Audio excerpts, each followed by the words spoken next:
भाईजान खड़ी हुई है, खड़े पाने वाली बहुत ही अच्छी नस्ल वाली है, बहुत ही प्यारी चीज़ें सबकी सब गबन बकरी है। जिस भाई को चाहिए रास्ता कर सकता है। बहुत ही अच्छी नस्ल है ये नस्ल। देखें ज़रा ज़रा गौर से, ये देखें खड़े कान वालों प्योर चीज़ें हैं, सब गुलाबी माशाल्लाह। ये देखें सब की सब अच्छी नस्ल में।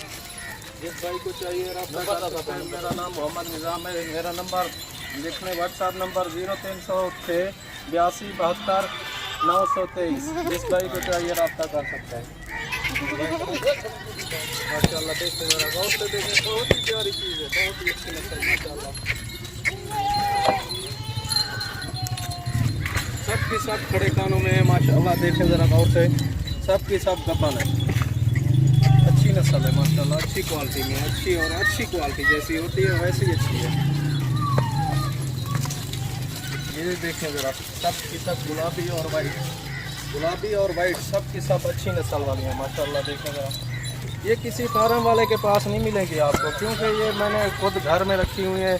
मैंने अभी सेल कर रहा हूँ इसीलिए कि मुझे कुछ पैसों की ज़रूरत थी, इसीलिए सेल कर रहा हूँ, नहीं तो ऐसी चीज़ें कोई नहीं बेचता भाईजान। ये मेरे घर में खड़ी हुई है, बिल्कुल अपना मैंने घर में बनाया हुआ सिस्टम इनका। बहुत ही अच्छी नस्ल है, बहुत ही प्यारी नस्ल। देखें ज़रा इनको गौर से देखें, सबकी सब खड़े कान वाले प्योर गुलाबी और वाइट है भाईजान। जिस भाई को चाहिए रास्ता कर सकते हैं। मैंने व्हाट्सएप नंबर आपको कॉन्टैक्ट कर दिया है, जिस भाई को चाहिए रास्ता कर सकता है।